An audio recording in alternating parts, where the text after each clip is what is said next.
저희 학교 동문 선배님들과 선배 목사님들과 합숙을 하면서 세미나 형식의 담소를 나눈 적이 있습니다. 그분들이 가지신 성공적인 목회의 기준은 진실과 성실이었습니다. 하나님의 자녀로서, 또 한 가정의 가정으로서, 한 교회 말씀을 맡은 목자로서 갖추어야 할 가장 중요한 덕목이 진실과 성실이었습니다. 말씀을 깊이 연구하여 아는 것도, 기도를 많이 하는 것도, 인간관계의 기술을 가지고 있는 것도 중요하지만 그보다 더 중요한 것, 얼마나 더 진실되고 성실한가. 우리가 읽은 데살로니가 전서 2장의 말씀에는 진실되고 성실된 사람인 사도 바울이 등장합니다. 빌립보에서 점치는 영을 가진 한 여종에게 예수의 이름으로 나을 것을 명령하여 점치는 영을 나가게 하지만 더 이상 돈벌이의 희망이 사라진 여종의 주인이 사도 바울을 관원들에게 끌고 갑니다. 성을 혼란스럽게 한다는 이유로 군중으로부터 공격을 받고 매질을 당하고 감옥에 던져진 사도 바울. 겪지 않아도 되는 고난을 당하고 로마 시민권자인 자신의 신분에 맞지 않게 능욕을 당하지만 하나님 앞에서 담대하게 복음을 전합니다. 복음을 전파함이 사람을 기쁘게 하는 일이 아닌 마음을 감찰하시는 하나님을 기쁘시게 하는 일이라고 말하는 사도 바울. 아첨하는 말이나 탐심의 탈을 쓰지 않음을, 그리고 사람에게서 영광을 구하지 않았음을 우리는 그의 생애를 통해 잘 알 수 있습니다. 사도의 권위를 포기한 바울은 예수님의 가르침을 정확히 알고 있는 사람이기도 합니다. 마태복음 20장에 세베대의 두 아들 야고보와 요한의 어머니인 살로메가 예수님께 이렇게 청합니다. 하나는 주의 우편에, 하나는 주의 좌편에 앉게 하소서. 그러자 예수님께서는 오히려 크고자 하는 자는 섬기는 자가 되고 으뜸이 되고자 하는 자는 종이 되어야 한다고 가르치십니다. 이 가르침을 익히 알고 있는 사도 바울은 밤낮으로 일하면서 하나님의 복음을 목숨까지도 아끼지 않고 사랑하는 마음으로 전합니다. 오히려 유순한 자가 되어 해산의 고통을 겪고 젖먹이 아기를 돌보는 어머니처럼, 혹은 자녀에게 권면하고 위로하고 경계하는 아버지처럼 말씀으로 양육합니다. 자신을 죄인 중에 괴수라고 표현하는 사도 바울이 하나님의 말씀을 전할 때 사람의 말로 받지 아니하고 하나님의 말씀으로 받아준 데살로니가 성도들에게 감사함을 표합니다. 잠시 떠나 있어 그리웠고 그리움에 사무쳐 다시 만나려고 시도했지만 얼굴만 떠나 있을 뿐 마음은 늘 함께 있어서 주님 강림하실 때에, 다시 오실 때의 기쁨이요 자랑의 면류관이라고 선언하는 모습은 진정 이 시대가 찾는 꼭 필요한 진실하고 성실한 성도와 목회자의 모습을 보여준다 생각됩니다. 사도 바울이 데살로니가 성도들에게 쓴 편지들을 보면서 생각해 보았습니다. 사도 바울처럼 소망이나 기쁨이나 자랑의 면류관이 있을까? 그가 다시 강림하실 때 영광과 기쁨인 것이 있을까? 오늘의 본문 앞에 머물러 있으면서 사도 바울의 이야기 속에 누군가의 인생의 순간이 기록되고 있다는 생각이 들었습니다. 아마도 사도 바울의 복음 전파에 결정적인 영향을 끼친 사람이라고 생각됩니다.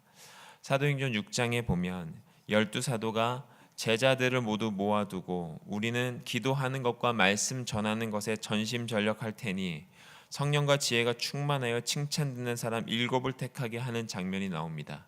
그 중에 한 사람 스데반을 믿음과 성령이 충만하다고 여겨 택합니다. 사도들이 기도하고 안수하니 하나님의 말씀이 점점 왕성하여 예루살렘에 있는 제자의 수가 더 심히 많아지고 허다한 제사장의 무리도 이 도에 복종합니다. 거기에 스데반이 은혜와 권능이 충만하여 큰 기사와 표징을 행합니다. 그런데 문제가 생겼습니다.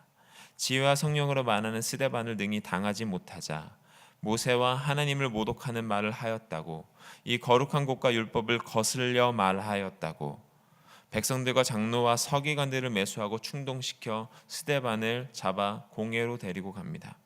마녀 사냥을 당하는 스데반, 그는 대제사장 앞에서도 아브라함 때부터 솔로몬까지 역사를 말하고 당신들이 이스라엘의 토라를 지키지 않았다고 당당하게 외칩니다. 그 순간 하늘이 열려 하나님의 영광과 하나님의 오른편에 계신 예수님이 서 계신 것이 보인다고 외치며 말합니다. 주 예수여 제 영을 받으십시오. 주님, 그들에게 이 지혜를 지우지 마십시오. 성 밖으로 쫓김을 당하고 돌을 맞는 스데반, 그의 옷은 벗겨져 청년 사울의 발 앞에 놓이게 됩니다. 그리고 청년 사울은 예수를 믿는 남자든 여자든 묶어서 예루살렘으로 데리고 오기 위해 다메섹으로 가는 길에서 하늘에서 빛을 통해 예수님의 소리를 듣고 회심합니다. 아나니아를 통해 주님의 도구로 택함 받음을 깨닫습니다. 그의 눈에 비늘 같은 것이 떨어지면서 새로운 영혼의 세계에 빠져듭니다. 아, 스데반 집사가 말한 것이 사실이구나. 진실이구나. 하나님의 영광과 하나님의 오른편에 예수님이 계시는구나. 그리고 다메섹에서 예수님이 하나님의 아들이라고 선포합니다.